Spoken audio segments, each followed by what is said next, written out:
alanganin na siya, GP. Kasi kumakalat na ngayon, mga kababayan, ang balita, okay, na mismong si Bam Aquino kinumpirma. Isa, mga kababayan, sooner ay lilipat na from Cayetano Block. Okay? Lilipat na at isa pa nga dyan ang magpapatunay, mga kababayan. Mamaya, ipapakita ko po sa inyo ang katibayan. Pero, eto, pakinggan muna natin yung sinabi, mga ka-GPnatics, nitong si Bam Aquino. Iwanan na natin yan si Mama Alan.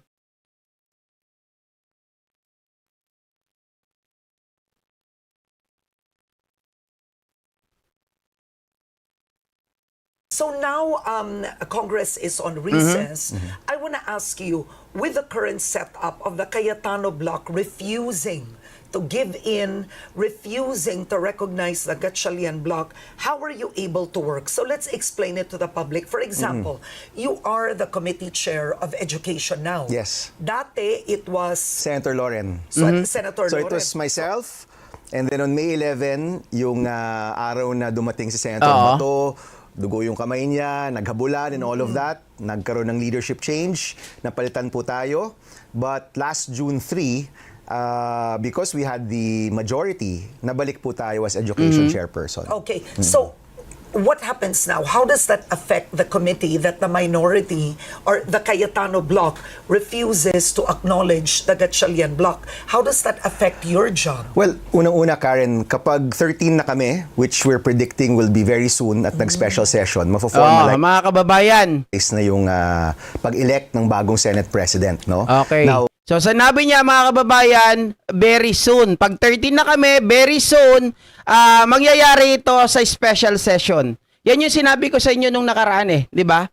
Bakit wala pa yung special session? Sabi ko nga po sa inyo, mga kababayan, madedelay yan ng konti. Lalong-lalo na may nangyari po doon sa Mindanao na hindi natin inaasahan. At syempre, para maipasa po yung mga bills, para maipasa rin yung budget. Hinggil po dyan sa gagastusin, mga kababayan, na pagtulong po sa nangyari dyan na lindol sa Mindanao, ay kailangan po magsagawa ng special session. Okay? So sa special session, dyan sila magtatalaga ng budget para sa gagamitin na tulong sa mga kababayan natin, mga kababayan sa Mindanao. And dyan din po mangyayari yung sinasabi po natin na paglipat at pagtatalaga na maging Senate President na po itong si Win Gatchalian at hindi na po isang Senate pro tempore. Kaya nanginginig na po itong si Mama Alan, no? Dahil mawawala na anytime yung kanyang pwesto. Ang inaantay lang natin talaga kung kailan. Yung iba naiinip na. Ang tagal naman. aray ko!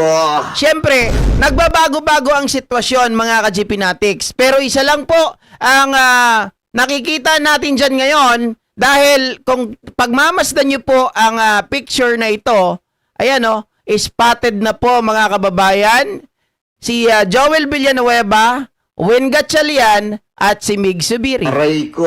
Magkakasama. Diba? Nakangiti pa.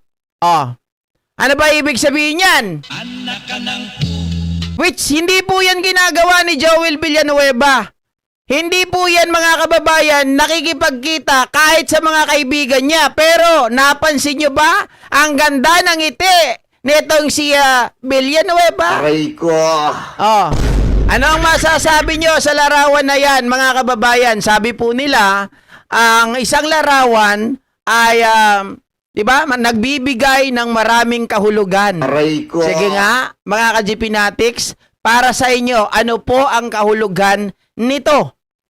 Diba? Ito po ba ay katibayan na ng pagsang-ayon at paglipat ni Senator Joel Villanueva? Sinabi ko na po nung nakaraan sa inyo, mga kababayan, confirm na yan.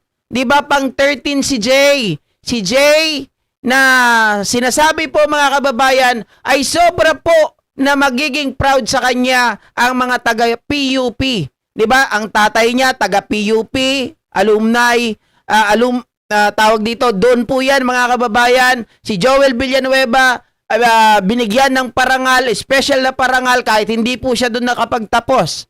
Diba? Dahil sa kanyang ambag nung siya po ay tinawag pang director po ng TESDA. 'Di ba? Naging test naman. Aray ko. Sabi ni Mama Lina Villalon, mukhang ang sasaya nila. Inggit ako. Aray ko. Nagpa-special session si BBM, syempre attend ang mga senador. Sabi ni Ma'am Edna Mauricio. Bye-bye Mama Alan, sabi ni Joel. Aray ko. Good afternoon GP and all GP Natics. Nak, Lorena Pajardo, kamusta? Nagpakita lang na talagang mag-u-Uber, the bakod na.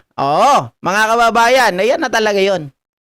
Over the bakod na. Etong si Joel Villanueva. Wala nang question dyan. Ang question na lang, kailan mangyayari? Antayin po natin ang special session. Itaga nyo sa bato. O itaga nyo po sa ulo ni bato. Aray ko. GP, anong gamit mong streaming tool, OBS or StreamYard? Wala po sa dalawa. Ang gamit ko po is Prism Live Studio. Para po siyang OBS. Okay? Counterpart ng OBS. Kaya lang mas mas light. Kasi ang OBS masyadong mabigat. Ang itong Prism Live Studio medyo magaan ng konti. Okay? Confirm na, sabi ni Mama Happy Daisy. Mama Alma Manikap, shout out. 'Di ba? Yan lang 'yon, mga ka-GP Natics. Ulitin ko sinabi ni Bam Aquino, baka sinasabi ng iba, hindi, binibigyan mo lang ng interpretation eh. Yung araw na dumating si Senator Bato, dugo yung kamay niya, naghabulan and all of that, nagkaroon ng leadership change, napalitan po tayo. But last June 3, because we had the majority, nabalik po tayo as education chairperson. Okay, so what happens now? How does that affect the committee that the minority or the Cayetano bloc refuses to acknowledge the Gatchalian bloc? How does that affect your job? Well, unang-una, Karen, kapag 13 na kami, which we're predicting will be very soon at nag-special session, mafo-formalize na yung pag-elect ng bagong Senate President, no? Now, mga ka-GP Natics, maliwanag yun. Kahit pa ulit-ulitin ko pa, sabi niya ganon, kapag 13 na kami, predicting very soon, kapag nagkaroon ng special session, mapoformalize na yung 13. Di ba sabi niya ganon? Aray ko. Mapoformalize na yung pagiging Senate President nitong si Win Gatchalian. Siguro naman mga kababayan, kahit grade 1, naiintindihan kung ano yung sinasabi ni Bam Aquino. How does that affect your job? well, unang-una, Karen, kapag 13 na kami, which we're predicting will be very soon at nag-special session, mafo-formalize na yung pag-elect ng bagong Senate President, no? Now, in the case na hindi mangyari yon, pagdating ng July at nag-session na kami, there's 12 of us and there's only 10 in the Cayetano block. So kahit anong mangyari, pag nagsimula na yung session, mas marami talaga kami, 'di ba? Ang tanong na lang dyan, magagawa ba yan this June or at the soonest possible time? Sa tingin ko, mangyayari yan at pag nangyari na yan, talagang pwede na tayong masabi ngang back to business at bumalik sa pagtatrabaho para sa bayan. So may Okay. isa pa kayo na inaasahan mula sa Cayetano bloc na lilipat. Yes. Okay? So si Senator Loren Bato, Senator Joel. Ang tabayaran, mas exciting kung hindi alam nating lahat at doon na lang sa araw na yon, Karen. No? But Mga kababayan, di ba? Sabi niya ganon, mas exciting tayo kung doon na lang natin malaman. Parang sinabi niya na doon na lang natin sabihin sa araw na yon, di ba? Maliwanag. Aray ko. Iiwanan na talaga si Mama Alan, mga kababayan. I'm hoping, But why would they praying, transfer? expecting. I'm curious, Well, Senator, ito why? okay. So, ang dami nangyari since May 11, no? May habulan, may putukan, may samaan ng loob, may naghamunan. Arami nangyari. But I think the hair that broke the camel's back, yung talagang naging trigger point para sa marami sa amin. At alam ko kahit yung iba sa mga kasama namin sa kabilang grupo, yung hindi pagpasok. You know, 3 araw kaming hindi nag-session. June 1, we were there, hinihintay namin sila, yung mayorya nung panahong yon, hindi sila sumipot, hindi ba nagpasabi na hindi sila pupunta.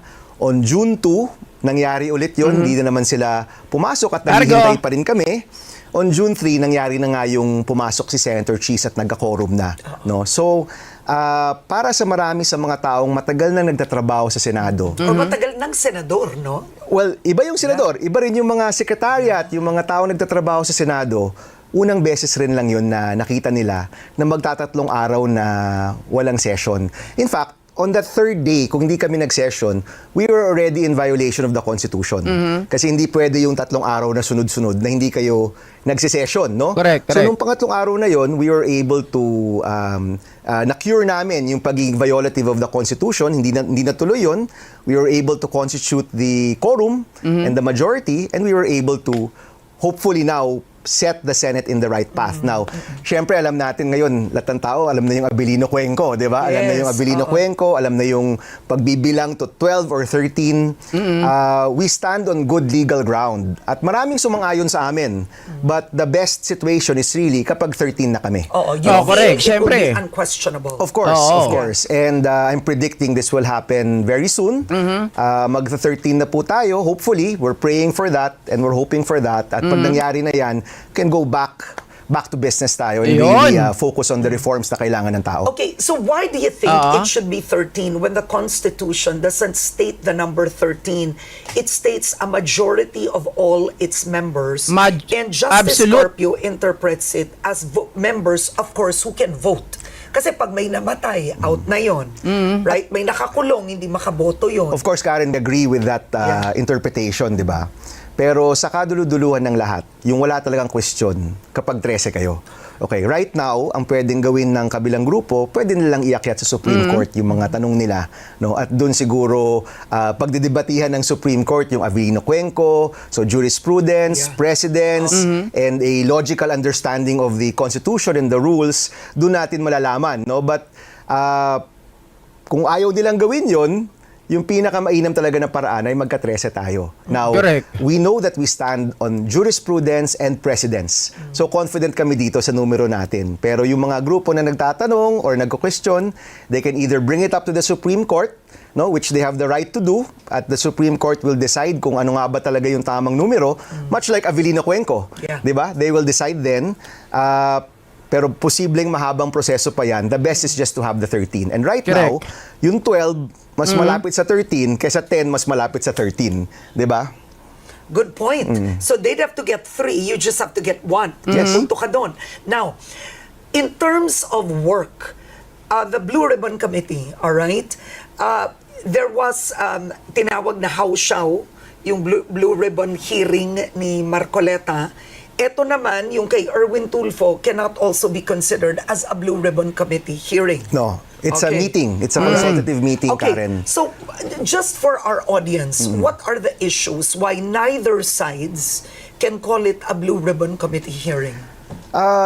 Yesterday, no, nung nagkaroon ng meeting, hindi siya pwedeng tawaging hearing kasi hindi pa constituted yung committee. Mismo. Mismo. Ibig sabihin, hindi pa nababasa sa plenaryo kung sino yung mga miyembro ng komite. Okay. No? And if you Well, mga kababayan, yan din yung unang sinasabi po ng nung hindi pa nagkakaroon ng leadership change, 'di ba? Nung wala pang hindi pa lumilipat itong si Jesus Cordero from Black ni Cayetano, mga kababayan, ay kino-question na yan nila Tito Soto na paano kayo nakabuo ng committee ng Blue Ribbon samantalang mga kababayan, hindi nyo pa kami kinukonsulta. Kasi it should be 17 members ang Blue Ribbon Committee, mga kababayan, including at least 4 from from minority. So, hindi nangyari yung meeting na yon, hindi rin nangyari, mga kababayan, yung pagtatalaga ng mga officers, ng mga members, pero nagkaroon sila ng tinatawag, 'di ba? Nag-schedule kagad sila na magkakaroon ng Blue Ribbon hearing, subcommittee ni Senator Marcoleta under ng Blue Ribbon ni Pia Cayetano. 'Di ba ganoon na nangyari? So ngayon, mga kababayan, unparliamentary 'yon. Kasi hindi po 'yun pinag-usapan, hindi 'yun pinagbotohan sa plenaryo, hindi 'yun dumaan. Ngayon, sinabi na yan ni SP former SP Coco Pimentel, sinabi niya, mga kababayan, kung tinitingnan nyo, kinu-question yung bagay na yon, wag nyo dapat gayahin. Kaya nung nagpa-schedule si Erwin Tulfo na magkakaroon din ng sariling Blue Ribbon hearing, mga kababayan, nakinig siya doon sa sinabi na unconstituted pa ang members or ang committee ng Blue Ribbon, you cannot, 'di ba? You cannot made or make, mga kababayan, a investigation or a hearing. Hindi pwedeng mangyari 'yon. Otherwise, baka mamaya mapulaan kayo diyan, baka masilip din yan sa inyo. Yan ang sinasabi nitong si dating Senate President Coco Pimentel. And yun nga yun ang nangyari, mga kababayan, sinunod yan nila Senator Erwin Tulfo. Kaya nalaman agad yan ng kabilang kampo. Dahil nung time na yon, mga ka-GP Natics, hindi talaga pupunta. Base po doon sa sulat ni Mama Alan, dito kay Defensor at kay Attorney Baligod, na wag silang pupunta dahil hindi nila kinikilala yung Blue Ribbon nitong si Erwin Tulfo. Pero nung nalaman nila, mga kababayan, na ito ay hindi hearing, ito ay meeting, agad-agad sila na nagpunta doon. Yan nga yung pag-uusapan natin mamaya, mga ka-GP Natics, na optics lang. Aray ko. Yung pagpunta nila dyan para palabasin na matapang sila. Dahil kung gusto talaga nilang pumunta, mga kababayan, pwede naman silang tanggapin. Kaya lang, 1 oras mahigit, nandun, pumunta muna sa room or office ni Senador Robin Padilla. Remember that whole that time na nag-walkout kami dun sa motion for Electronic voting. Electronic voting. Ang sinabi na rin namin dun, na-refer to the Committee on Rules itong motion na to, but the Committee on Rules was not yet constituted. Okay, wait, hold on. Sabi ni Mama Princess Paris, GP, tanong ko lang, anong ibig sabihin ng GP? Go Philippines po. Go Philippines. Yun bang ibig sabihin nun? So, pinaiksi na lang nila, mga kababayan. So paano maglabas ng desisyon yung committee kung hindi pa to constituted? Correct, so in correct. the same way, hindi pa rin constituted yung Blue Ribbon Committee. Hindi rin constituted yung Education Committee, by the way. None of the committees, I think, are constituted. Yeah. Meaning, nakalista sino ba yung mga membro nito. So habang hindi pa siya nakabasa sa plenaryo at napagsang-ayunan ng mga tao, hindi pa siya constituted, di ka pa pwedeng gumawa ng mga formal na hearing. Correct. But I'm hoping that pag nag-special session tayo, at 13 na nga yung grupo po namin, pwede ma-constitute yung mga iba't ibang komite para mapagpatuloy na po yung mga hearing. So this is in the president's hands, okay? What can a special session do? Everything that particular day. Because the Cayetano block can refuse to also attend. But currently we're 12 and by that time we'll be 13. So fait accompli na yon, Karen. No? Kumbaga, tapos na yung boxing, no? Mga kababayan, talagang ini-insist ni Bam Aquino na we are 12 now. Pero sa special session 13 na kami. Di ba sinasabi niya, mga ka-GP?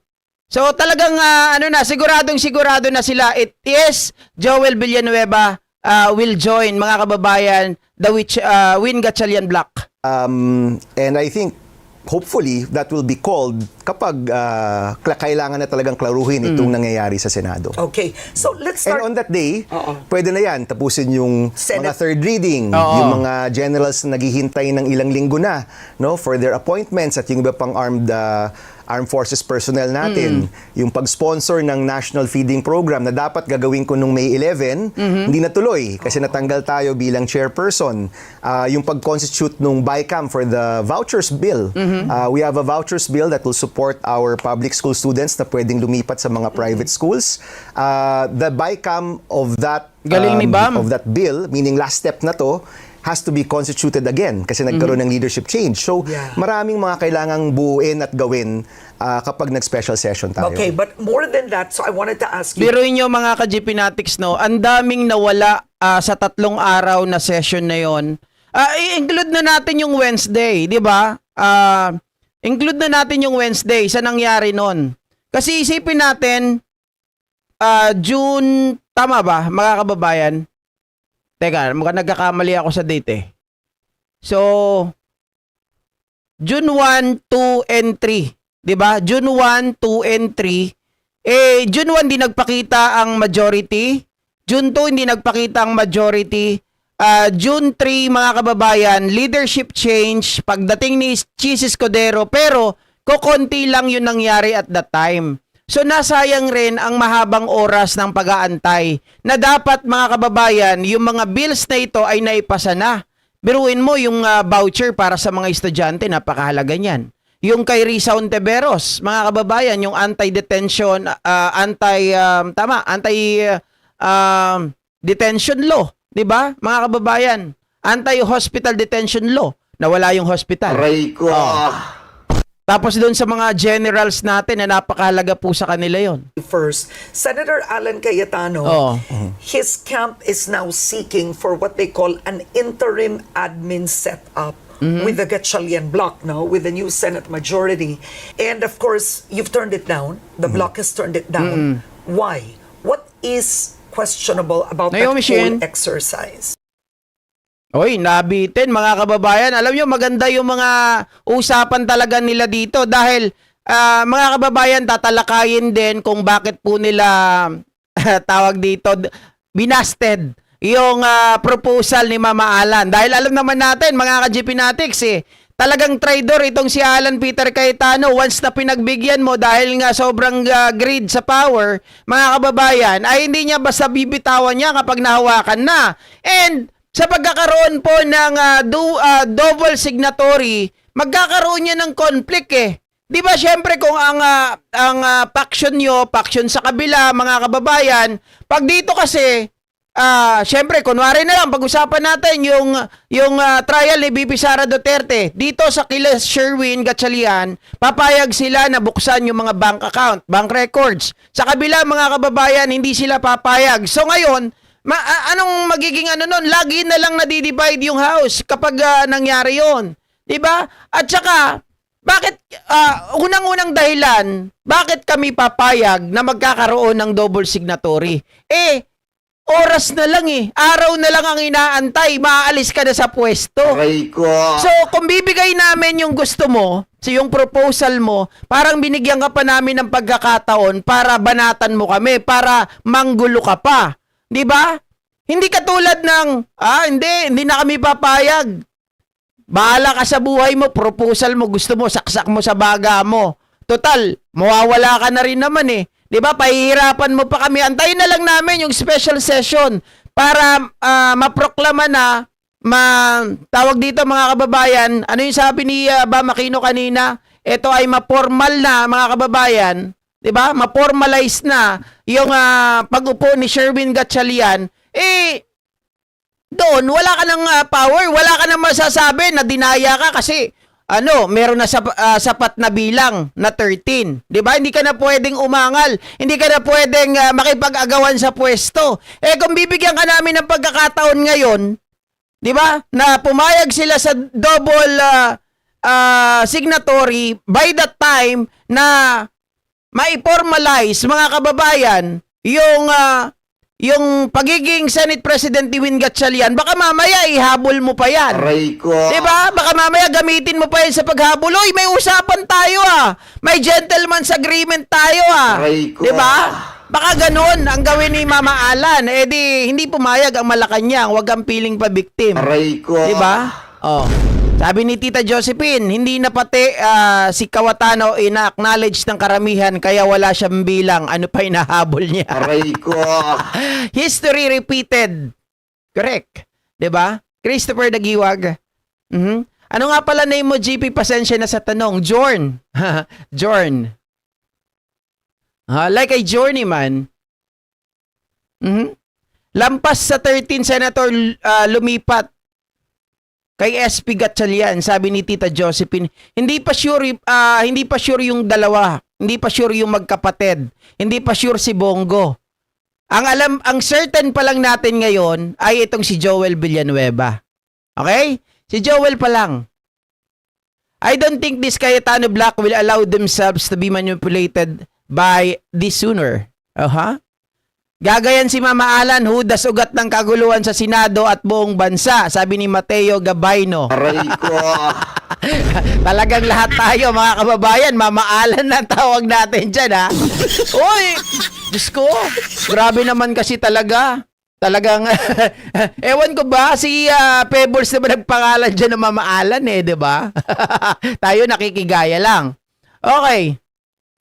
Cleared na si Mark sabi ni Lina Villalon. Cleared na ba ng ng 18 na kargador, 18 basurero. Aray Ay kung cleared yung pangalan nila, ibig sabihin mga kababayan, hindi na sila lilipat. 'Di ba? Malabo daw si Bongo, sabi ni Ma'am Merlita Pitogo. Tingnan natin, 'di ba? Sabi ni Mama Jo o Ma'am Jo, Boyten kay et al, we're not after the accomplishment of the Senate. Everything they do, only for Pusit. Malalagot sila kay Pusit once malaglag si 10K. Aray ko. Palagay ko nga lahat ng ginagawa nato ni 10K, it's for Sara talaga eh. 'Di ba? According to Larry Gadon, according to those legal luminaries, 'di ba? Sinasabi nila talagang para kay Sara tong ginagawa nila eh. Oh. Maganda tawag Antipetra Alan. Aray ko. Pangit, mahaba eh. Mama Alan na lang. Malakas ang saltik ni Mama Alan, type daw si Win. Aray ko. Kukunin na 'yon ng ICC. Si Bongo. Maganda nga mga kababayan para maubos na sila eh. Aray ko. 'Di ba? Kasi nga naman, tingnan nyo ha. Kapag naubos sila, ano mangyayari niyan? Mga ka-GPnatics, pagdating po doon sa magiging basis, 'di ba, ng botohan. Siyempre, unang-una pag nasa ibang bansa, wala kang compelling power. Siyempre, minus na 'yon si Bongo. Pag nagkataon, pag nahuli pa si Bato, minus na 'yon. Magiging minus din si Jinggoy. Sasama pa natin si Marcoleta. Aray ko. 'Di ba? By that time, mga kababayan, ubos na sila. Magiging basis niyan pagdating po sa botohan, hindi na magiging kailangan 13 or hindi na magiging 16 ang kailangan. 'Di ba? Bababa na 'yan. Huwag na maglipatan, mababawasan din naman sila, akla team. Paano mababawasan? Hindi, lilipat nga si Joel eh. Aray ko. 'Di ba? Hindi kasi kailangan may lumipat na isa, mga kababayan, para hindi na mabigyan ng pagkakataon na magreklamo ito si Mama Alan. Aray ko. Kasi kung yan mananatili na 10-12, mga kababayan, ipagpipilitan niya pa rin na siya ang tawag dito legit, moral na Senate President. Yan lang lagi ang sasabihin niya, makikipagtalo pa yan. So kung lilipat si Joel, by that time, mga kababayan, na na-formalize na ito through special session na gagawin as per Bam Aquino, wala nang karapatan si Alan. Wala na siyang sasabihin. 'Di ba? Hindi na rin siya pwedeng makialam dun sa mga committees. Hindi na siya pwedeng makialam dyan sa mga empleyado ng Senado. Wala nang special or VIP, mga kababayan, na Senate Secretariat. Aray ko. Diba? Super VIP yung Senate Secretariat niya. Kasama niya kahit saan. Kasama niya sa Kongreso, kasama niya sa Senado, kahit saan kasama niya. Di ko lang alam kung kasama niya rin doon. Aray ko. Diba? Alam niyo yung doon. Bahala kayo kung ano yan. Good riddance, Cayetano. Mama San ang tawag ko dyan kay Cayetano. Bakit Mama Sen? Mama Sen. Mama San. Aray ko. Bakit? Dalhin na lang sa dahig, Chucky Dal. Natawa talaga ako sa legit moral. Haha, as if meron siya mapagpanggap. Gahaman, garage swapang sa pwesto, 10K Kawatano. Ayan, wala siya magagawa. Ulats talaga siya. Talo. Diba? Don't trust Bukbok though. Sino? Si Bukbok? Sino to? Si Chis Escudero? Aray ko. Well, mga kababayan, parang gusto niyang i-redeem yung kanyang sarili. Yun ang nakikita ko dyan kay Chis Escudero. Okay, so